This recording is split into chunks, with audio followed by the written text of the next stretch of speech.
Today, we're going to talk about one of my favorite topics, which is seller financing.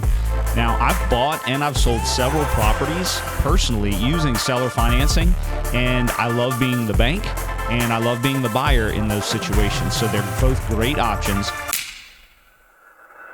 I'd like to thank our title sponsor, First Access Mortgage. They're Louisiana's first choice mortgage lender for the last 21 years. We are excited to be partnered with them. And for your first home, a vacation home, or an investment property, they're truly your home loan resource. Welcome to the Will Frederick podcast. I have a special guest with me today. She's been a guest of the show before. We have Courtney Fricky. How you doing, Courtney? I'm doing well, man. Thanks for having me back again. I enjoyed it last time, and I'm sure we're going to enjoy it again this time. Oh, it's so much fun. So Courtney, as many of y'all know, is the founder of the North Shore Real Estate Investor Association, and she's an avid investor and a great friend and a great resource. She is incredibly wise when it comes to structuring deals and being safe about that, and we're going to talk a little bit about that today. But specifically, I want to talk about seller financing. So Courtney, define seller financing for us. What is it exactly? Sure.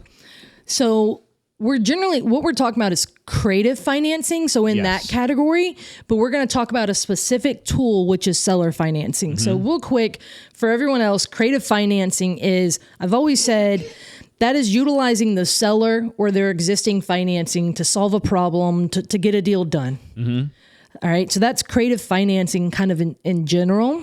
So today with the seller financing, let's talk about how it is utilizing the seller, making payments to the seller. Mm-hmm. But what a specific thing to keep in mind with seller financing is that title transfers up front.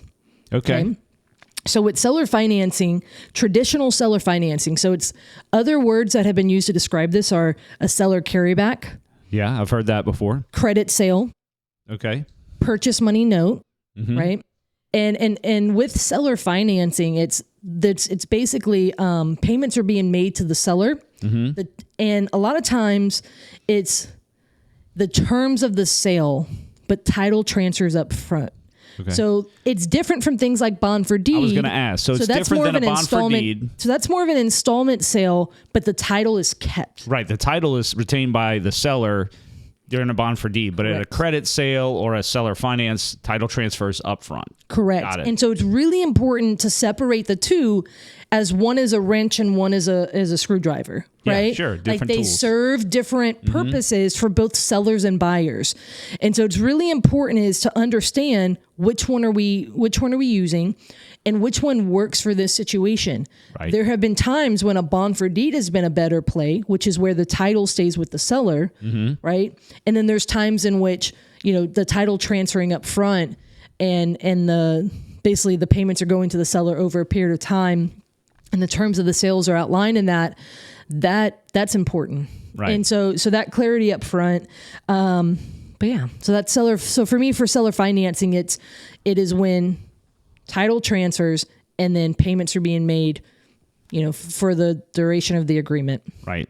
And you and I have talked about this before. We're both win-win people. Like when it comes to a seller finance deal, it has to benefit both people. It has to benefit the buyer. It has to benefit the seller. And there's considerations on both sides of that. For the seller has to say, okay, is this, hey, what am I trying to accomplish here? What are my goals? And then the buyer has to do the same thing. So what are those considerations when it comes to a seller? Why would a seller finance something? A lot of sellers I talk to, they're just like, hey, I just want to be done with it. I want to be out of it. I want all my money, whatever, right.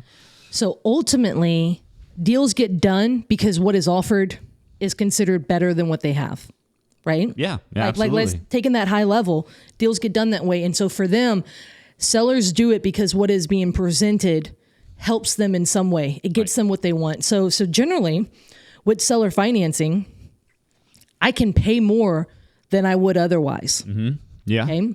So if a seller either, maybe they have a number stuck in their head, right? Later, if we get to a case study, I have one where the seller owned it free and clear, mm-hmm. inherited it, but just wouldn't reduce the price. She kept saying, I want what I want. I'm like, okay, girl, let's get it to you. Like, Right. And so, but let me show you how. And so just to interrupt you, I know I'm interrupting your flow, but I always talk about this as different levers. So price is one lever, but terms are another lever. If you have those other multiple levers, you can get somebody's price if you can play with the terms a little bit. So that is where it's really important, because if someone, let's just say they want a price that just go put it on the market, but like conventional buyers, cash buyers, traditional financing is not going to, the market's not going to give you that price. Right. Yeah. Whether it's just no one's willing to pay that or just market conditions, right? At that point, then, seller financing can be a way to lure buyers in, because maybe it's because interest rates are really high. And that's what I was going to say. Right now, especially in today's environment, it's going to be a lot more attractive, because the interest rates are much higher than people have been used to over the last decade or so. Correct. And so insurance rates are higher. 2024 is a reassessment year for Louisiana for property taxes. A lot of people, I've been beating the drum on that. Hey, prepare for that increase as well. But it's Right. right. But it's one of those things. So you have all those factors that have put a lot of buyers on the sideline because they can't afford it. Right. Well, at the end of the day, price, interest rate, the length of the term of the loan. So, 30 years, 15 years, like all of those things, the monthly payment, down payment, all of those things are factors that impact affordability. Sure. So with seller financing, it's all negotiable between parties. Right. Now, what I often say is deals get done, right, when it's a win-win for both parties, right? Exactly. So with sellers, I say, hey, look, tell me, what do you care the most about? Yeah. What's important to you? What goal are you trying to accomplish? Right? Yeah. Is it the price? Is it the down payment? Is it the monthly payment? I had a seller one time who wanted a specific monthly payment because it covered another bill they had. Yeah. Right? So it was a direct relation to that. But for buyers, right? They have to be able to afford. So it's not. So one of the things I say is, look, at the end of the day, you can't have the highest purchase price, the highest down payment, the highest interest rate, and the shortest payment to get your money back. Right. You can't have everything. You can't have everything. But the nice thing is, a lot of times, if you're listening to their needs, they don't want everything. They just they have a focus on one specific thing that I just need this. I need this down payment. Price doesn't matter. I need this whatever payment, So I've been able to put together a lot of deals, and I'm talking to a lot of my sellers right now about this, and some of them have been. And we put together a lot of deals this past year from people who they thought they wanted out. They wanted a traditional sale. But that's not really what they needed. Once we were able to educate them on this very topic, seller financing, then they saw the light and they said, oh, we can make this deal happen. And it was a win-win, and they were happy. Everybody was happy. Right. And that's ultimately one of those things. So it needs to be done with that win-win mindset, right? Yeah, you can't take all the benefits for yourself. Right. And then buyers aren't going to line up if there isn't, if they can't afford the payments or the down payment. There's not a value to them. Right. And so for me as a buyer, I've been able to give sellers higher prices, or I can give them their number. But it's also been a way for me to keep buying in this hard market, right? I say this is how I've been able to legally and ethically, morally manipulate the market, right? Because interest rates, the insurance rates, the property taxes going up, buying through some traditional means is very difficult right now. It can be just as far as to make the numbers work. But being able to say, hey, well, the interest rate might be 7% right now, but if I can give this seller maybe a higher amount, but yet a lower interest rate, I can make the payment more, affordable. Sure. And that's not something you can really go do at the bank. Right, exactly. Right? You can't go name your interest rate for the most part. So give me an example of that with what you've done recently, maybe. Yeah. So, okay. And I know you have a case study for us, so if you're going to get to that, we can get to that. We will. But it's this idea that for me with seller financing, the majority of the sellers that I find, it's either solving a problem, meaning the property's not moving, or, they need to mentally, they want to get a certain price. Right. So it's also, I find that it's a lot of sellers who want to gain. Basically, so I have an offer out right now. Gain what? They want to gain in the sense of general. They want the most they can. Gotcha. Okay. And so it's not necessarily escaping a pain point. It's more so gaining a positive. So for example, and this is a very common scenario for me. I had a woman who inherited multiple multi-families from her father. She lives out of state. She's on a limited income. They are vacant and have deferred maintenance. Okay. So right now, they're an absolute burden. Like, hey, thank you, Dad. Yeah. But also, no thank you. Yeah. Right? Right. So she is on a limited income having to make those just for taxes. Right. Hopefully she has insurance, right? To protect herself because they're in her personal name. Oh, wow. Right? Yeah. So all this risk. But when she sat me down, she goes, I know they're not in a great area. I know they're vacant. I know we have issues with squatters. I know that they need repairs. Right. But this has been my retirement plan. I need the most you can possibly give me, Courtney, please. Yeah. And I said, like, my cash offer it has to logically be at a smaller lump sum. Sure, exactly. So I often reference the lottery. It's like, think about it. When people win the lottery, go look up the most recent, like, the $1 billion one or whatever. They didn't get $1 billion. If they took the cash, if I remember right, it was like 300 or 400 million. It's like 30%. Yeah, it's such a low 40%. lump sum. So it's like, so I tell sellers all the time, cash gets you a lower price, but it's a lump sum. Right. It's immediate. It's done. It's immediate. It's done, but there's a cost discount. there. Yeah, exactly. It's discounted. It's a discount. But the second option is the annuity. You get a higher amount, but you get yearly payments. Right. And so whenever those big, $1 billion or whatever, those high number lotteries, I usually put a poll out on my social media. I say, hey, which one would you pick and why? Yeah. And it's surprising that everyone has a different why. Yeah. For why they pick one or the other. It's all about the why. That's what you have to recognize with a seller or a buyer. It's about their why, what they're trying to accomplish. So for some people, they say, hey, I just want to know money's going to keep coming in regardless if I have a job or not. I would find so much peace in having. So I have a seller that I bought a seller financing deal with, that every time I come see her, she goes, hey, my little retirement plan. And she like dances up to me. That's awesome. And I'm like, I love that. Right. Yeah. And so again, going back to this one woman, she needed to get as much. And I said, look, my cash offer is not going to get you that. Right. What I can do is I can make you payments over time. Right. Put some interest into that. And then I can give you, that can allow me, I would get a better deal if you accepted my cash offer. Right. But holistically, you would benefit most. Sure. So for me, as a creative investor, I really see myself as a solutions-based investor. Yes. And I'm like, hey, I feel like this offer is a better solution for you. Right. And so a 30-year seller financing, no balloon, like, hey, in 5 years, pay me off. That'll allow her to get the most amount of money over time. Right. And we can also set up things with attorneys. We can set up things paperwork-wise so that if something were to happen to her, her children would inherit the monthly payments, or whoever her designated heirs are. It could be a charity, it could be a family friend, whatever.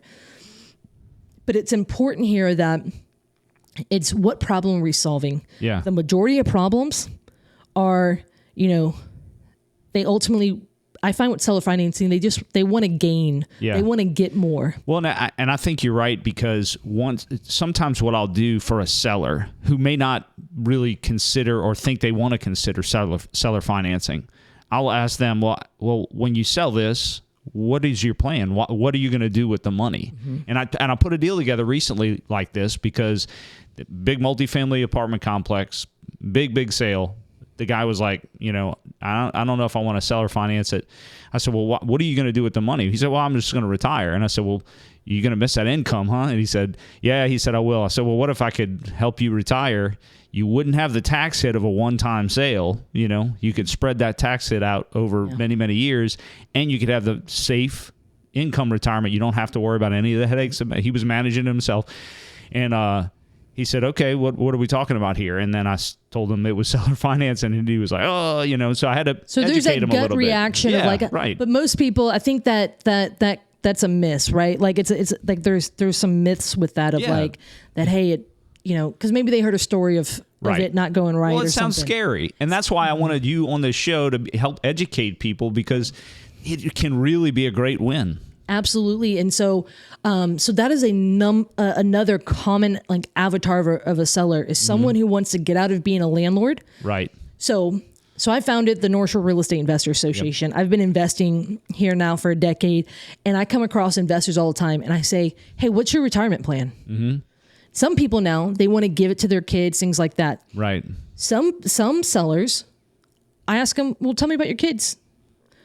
Do they want to be in the business? Or yeah, not really. I've had some of them say that, right? A lot of kids don't want to be in the business. Correct. Surprisingly. I just talked about that woman who inherited the family business of rentals, and it's a burden. Right, it is. Right? Because the thrill of management, you run a management company, you know what I'm talking about. The thrill of management, You've got... It's a thrill, all right. Yeah, I mean, you've got the upkeep. Right, you've got all the cost. Yeah. And so, sure, they might inherit the properties, but they oftentimes don't inherit the money to keep them up. They inherit the headaches, too. And a lot of people don't want that headache. And so one way we've structured seller financing is that the seller would get payments, but it's ultimately the kids are going to be left the income stream that's not tied to the headaches. Right, yes. And so the kids would inherit those monthly payments, and they've seen that as I feel this would be a better fit. And I see that as legally and ethically interfering with people's estate planning in a positive way. Yeah, right? Interference, positive interference. I mean, you're rescuing them in some ways. You've probably put together many deals, and I've done this, and it's the first few times I did it, it was really shocking to me because I pitched somebody. I said, look, I can't, my cash price is not going to be what you're wanting, but what are you trying to accomplish? And I remember this one guy, he was like, Will, I just, it's so stressful. Like I can't even move. I can't sleep at night. Like I just need it to go away. And I said, well, I can make it go away. And we structured a deal out of that. Yeah. And it was really awesome. And he was so thankful. Yeah. People like your friend who says your retirement plan, Yeah. A guy who I'm owner financing, he owner financed something to me. He seller financed it, and he and I are friends. Like he is grateful for me, and I'm grateful for him. Like it's truly a win-win. It's awesome. So one of the things for the life of the owner financing, one thing that we do is every Christmas we go bring them just a little a happy. Oh, right? That's cool. And that's when I get to see a lot for the local ones. We'll send off if they're not local, but so. And a lot of times I get to see them and say, hey, how are you doing? Right. And I stay in touch with them. Yeah, right. Yeah. Because ultimately it is a longer relationship. So, but I want to go back to one thing. So people who are a great fit, it's people who want a higher price. It's people who want, the income, but they don't want to be landlords anymore. You're talking about sellers, specifically on seller side. The seller side where they want the relief of being a landlord. And it's an exit plan for being a landlord where you get out of the thrill of management, upkeep, taxes, toilets, tenants, all of that. Right. And then you're in a position where now, that buyer's responsible. Insurance goes up, that buyer's responsible. Right. Property taxes, the repairs. And so then it's just the monthly payments, right? Right. And so a huge thing here is, so sometimes it is the retirement plan for landlords. Now, something that's really, really important is we have had some people who thought they wanted cash. And I think it's really important to find out what they want to do with it. Right. Yeah. But they thought they wanted cash. But then when so anytime someone's owned a property that's not their primary residence for over 5 years, I ask them, do you know of the tax consequence that's going to happen when you sell? But how many times have we come across people who've owned properties for 20, 30, 40, 50 years? Right. Right. And then they're like, Today's episode is sponsored by Will Frederick Construction. As you can tell by the name, I own a construction company and we are at your service. From light renovation to heavy construction, very proud of the high quality work that we provide our customers. I personally stand behind our customer service. If you worked with me in the past, you know my standards and you can expect that same level of customer service from Will Frederick Construction. If you need us, call us 985-662-3303. Oh, I haven't thought about that. Fully depreciated. It's 100% capital gain when they sell that. So it'll be about 90%, right? Yeah, then, 90. And so the land, right? Yeah, the land's the only thing that doesn't depreciate. And so just about, but it's one of those things where it's like, they don't realize, and I say, whoa. At this point, let me take my buyer hat off and just be like a friendly reminder. And go talk to your CPA and find out what's going to be your tax consequence. And the way that this works out is like, if you were to accept cash, you're literally going to strike one big check to Uncle Sam. Yeah, 30, 40% a lot of times.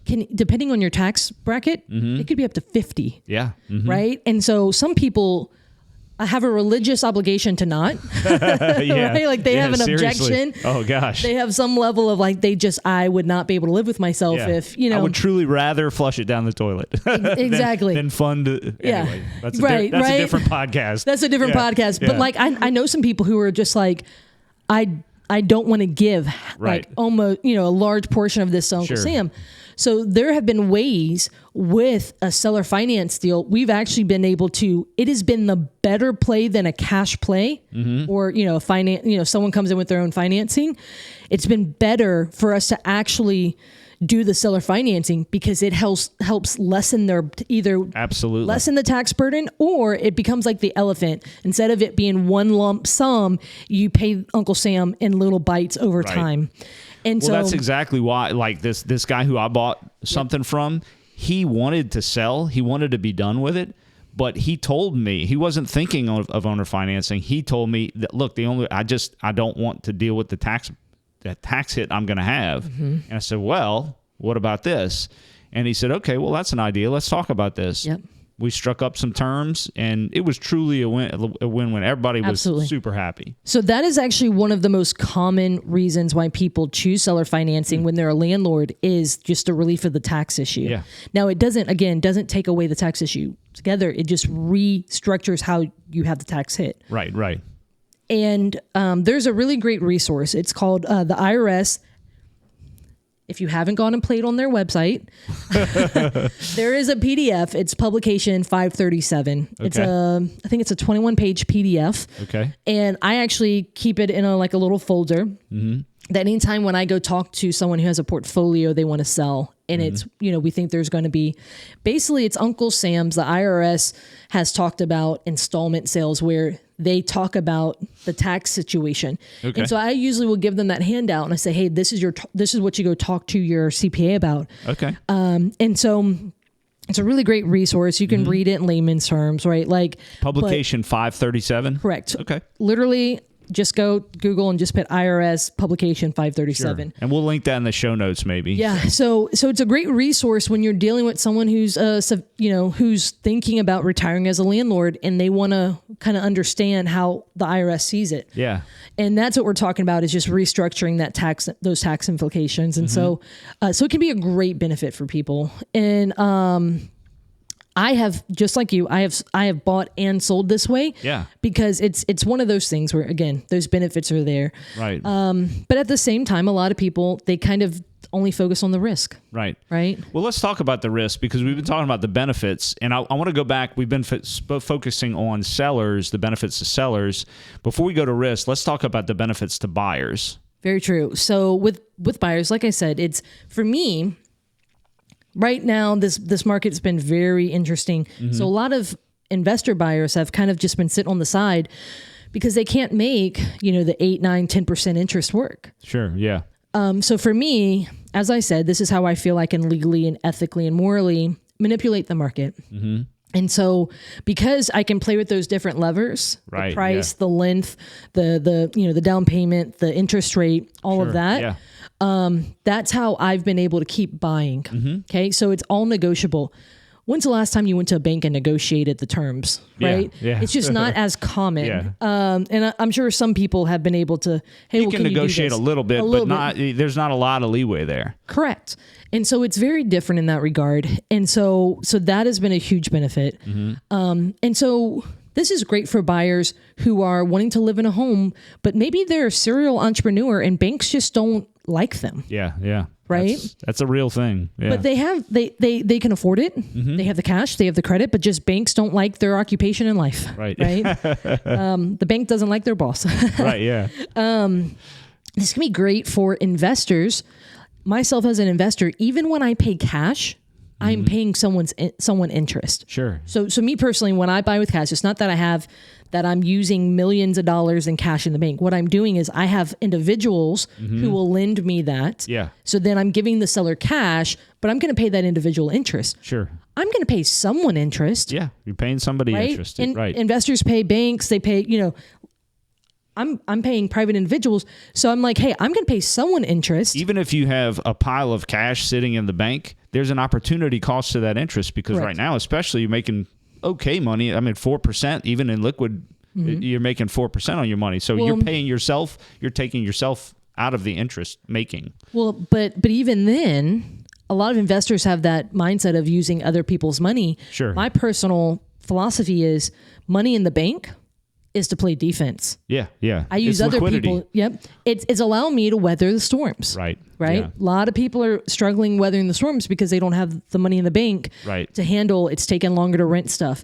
or insurance went higher, or the heat wave this summer and all the ACs I had to put in my properties. Oh, yeah. Let's talk about that. But like being able to handle that. That's why I keep money in the bank, right? So that I can keep all my promises to all of my sellers, my lenders. Sure. Yeah. And so for me, whenever I go and acquire properties, I use other people's money. So if I'm going to pay interest to a different individual just so I can pay the seller cash, sure, I have to put that into the deal, and it actually takes from the seller. Correct. Yeah, that's a good point. And so then I tell them, hey, why not I just pay you interest? Right. Exactly. You're going to be paying somebody, so might as well pay them. So investors, so it's a great benefit for any investor who's going to pay interest. Right. And so, but ultimately, it is, I think a lot of people don't necessarily get to hear all the benefits. Right. Yeah. And it's benefits on both sides. Sure.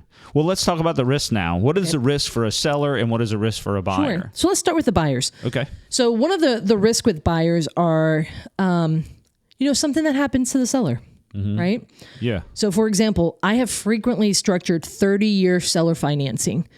Now that's not like, oh, it's 30 years, but in 5 years, pay me off. Right. Right. Yeah. No balloon note. No balloon. It's just a full 30-year. Full out. Sure. Okay. I have frequently done it with 60-plus-year-old individuals who some say they don't buy green bananas anymore, because they just don't know how much longer they've got. Yeah. And we do that because maybe this is how they have a plan to leave the payments to their kids Succession or, plan. whatever. Sure. So a risk to me is I'm making a payment to John Doe's, we're making a payment to John Doe, but all of a sudden John Doe passes away. There's a risk there. So one of the ways we offset it is I will generally make sure at the closing that he has a will.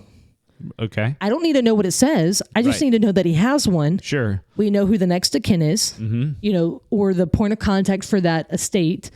And then I know what attorney has that will. If they don't have one, we actually have often paid for it for them to get one as a part of our offer. Because if something happens to them, now we know this attorney has their will and their estate plan. We now call them and they help us basically find out who we're now going to send the new payments to.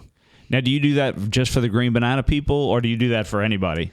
So the longer term. Gotcha. Right. Oh, right. Okay. Yeah, so the longer term stuff, right? Because it's just more hope, risk. You're more exposed. Yeah, at 63, if I'm going to do a deal with someone who's 63 and it goes all the way until they're 93. Sure. I hope I pay them, make them that payment, and it's going to be a fun day when I make them that payment at 93. Yeah, that's fun. Yeah. But in the event, right. I would like to know, and have some things set in place. Gotcha. So that's kind of where that's a risk for a buyer. Yeah, is some things like that. And then, and now with this one, with seller financing, title is transferred. If title doesn't transfer, there's some other risk. But because that's a little bit of a different tool, we can leave that out. Sure. But the thing here is that ultimately this is going to be a lien against the property. And the reason why it's an issue, it's number one, I have to send them payments. If they pass away, the seller, I need to send them payments. But when I pay you off, I also need to get that lien released from the property. Sure. Yeah. Right. And so I'm going to want to make sure that I can adequately do that. Some of the risk from a buyer though is that they just need to make sure that they can afford it. Sure. And that the terms are something that they can agree to. Here's another thought that I had because a lot of times the seller financing that I've done, both buying and selling, involves the seller having an underlying loan in addition to the one that they've made to me or whatever. And so that introduces another level of risk that you need to provide for. Yep. So what I'm saying is, for this one deal that I'm thinking about right now, the seller has a note he's paying. I'm paying him a note. So he's got a spread there, a cash flow. But he needs to make sure that I am keeping adequate insurance on the property. He actually emailed me the other day because the bank hasn't gotten the insurance yet, or we sent it to him multiple times, but they were like, "Oh, we don't have it yet." Yeah. He's like, "Hey, can you take care of this?" I'm like, "Yeah, we did take care of it, but let me just make sure So the seller needs to make sure I'm protecting his asset and have him as an additional insured. Yep. Right.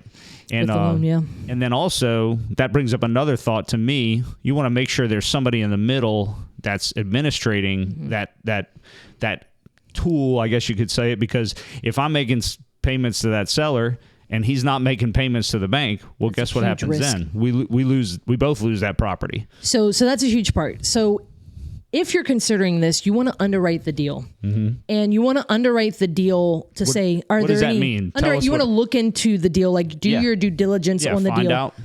And run the numbers. And part of that is going to be, is there any liens against the property? Sure. Is there any mortgages? Because those are going to be caveats that you need to structure the deal accordingly. Yeah. If someone had an existing loan on the property, let's just say they had I'm going to buy the property for 100, but they had a mortgage for 50, right? And let's just say I'm going to make them a monthly payment of 1,000, but the mortgage payment is 600, right? So they're going to make an additional 400, right? Just for easy numbers, they're going to make the additional 400 every month. But we have to make sure for this to work for the buyer, that 600 has to make getting paid. And so there's servicing companies. Yeah, servicing companies. And so servicing companies, there's plenty of them in the area that you hire that they basically, you would send 1,000 to them, and then they would have all the details and make the payment on the 600, and then they would, either send to the bank, an ACH, or they're going to send in the mail the 400 to the seller. And they understand. They also make sure that taxes and insurance a lot of times are being paid as well. Absolutely. And so those things are all really important, because anytime you start your deal, you want to say, what are my potential risks? Right. And then how can I build in paperwork? Yes.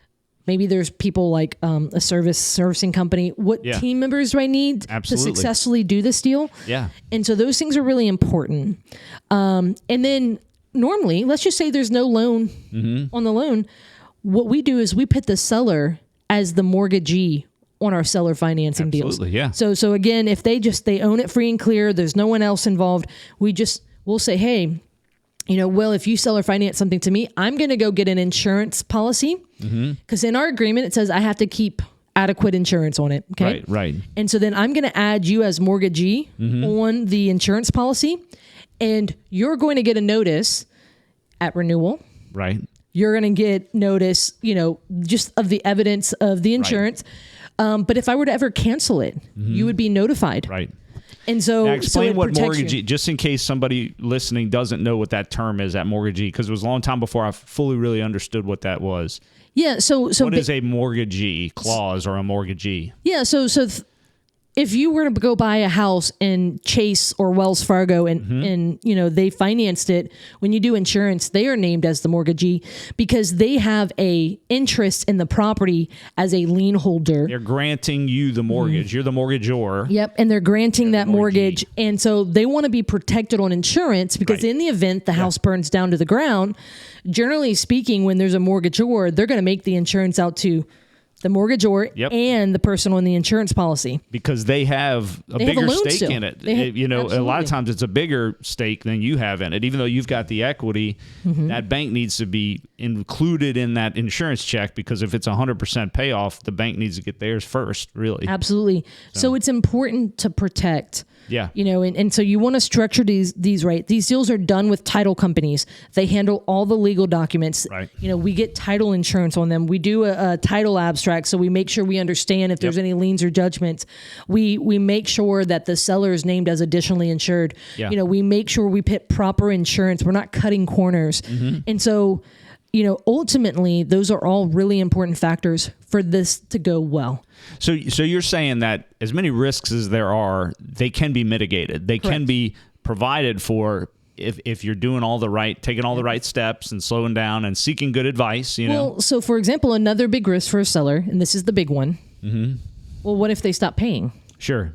If the buyer stops paying. Correct. In the seller finance deal. So that's an important part, which is why before you go into this agreement with someone, you want to make sure, are they trustworthy and competent? Correct. You want to have a little bit of their background. You want to check them out. You want to check them out. Yeah. Because this is also, if you want to know who's not a good fit, it's someone who doesn't care about the promises they make. Right. Mm-hmm. Right. And so, you tell that person if they've got a pattern, that's why credit is important. Credit looks at your patterns. Correct. Well, you don't need somebody's credit score to understand their patterns if you just ask around a little bit and say, hey, who have you done this with before? Do you have references? Do you have, something like that? And so those are really important, which is, so that's why, for me, I've often said I'm not in the house business. I'm in the promise business. Mm-hmm. Because for me, I'm in the business of making promises and keeping them. Yes. Whether that's to sellers, even if it's just to buy their house, right? I want to keep that promise and buy their house. If it's to buy it on payments over time, if it's to an individual who's going to lend me money to buy the house, right? I want to make those. So that's really important. But if someone were to not pay, so if a buyer were to not pay, because title is transferred, the seller would then have to go through a legal process to get it back. Yeah, a foreclosure. A foreclosure, correct. And so that is something that sellers have to understand, right? Now, whether they don't pay day one, which is rare, but it could happen. It's not unplausible. Or if it happened on, year 15, right? At the end of the day, you would have to figure out is like, hey, any improvements they made to the property, any payments they paid, right? There's a level that, you want to make sure you understand as a seller, if this goes wrong, this is what I would have to do. Sure. Yeah. Okay? And a foreclosure could cost a few $1,000s. It could be, and it takes a little bit longer than in Louisiana, say in a bond for deed, like it's just an eviction, which is, can take several weeks to a month. Foreclosure might take a month or two. Correct. Well, actually, it could take a little bit longer than that depending on, and it also depends on each state. Okay. For example, in Louisiana, it takes longer to foreclose than it does to evict. In Mississippi, it can be faster to foreclose than it is to evict. Interesting. We did not know that. Yeah. I own property in both states, so that's one of those things that was like, okay, that matters. Yeah. But then again, there's some ways to mitigate. Have a down payment. Yeah. Right? And then put some of that down payment aside in the event. Right. Uh-huh. And so then, put $5,000 aside in the event that you would need to do this. So I'm really curious about the example that you brought, because I really want us to get to that. I want to make sure we include that in this. You brought us a case study to talk about.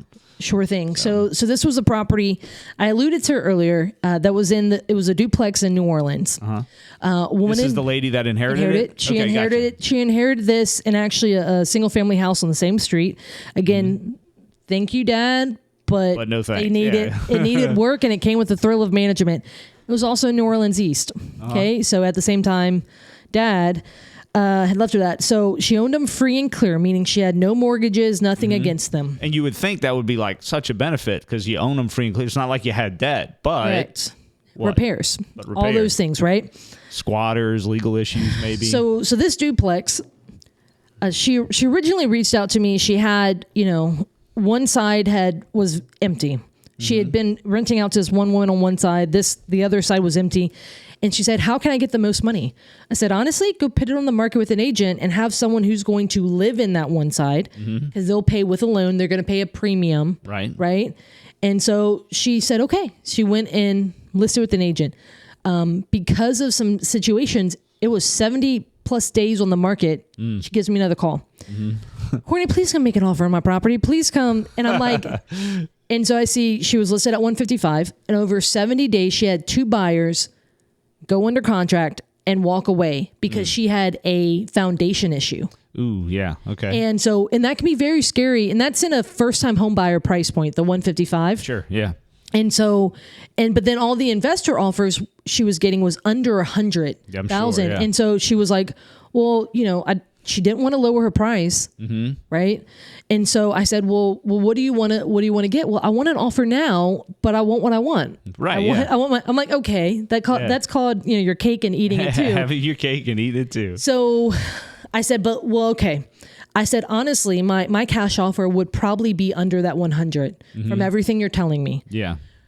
And I know you don't want that. I have a way I can give you the 155. Let me show you how. So here's the deal that we ultimately structured.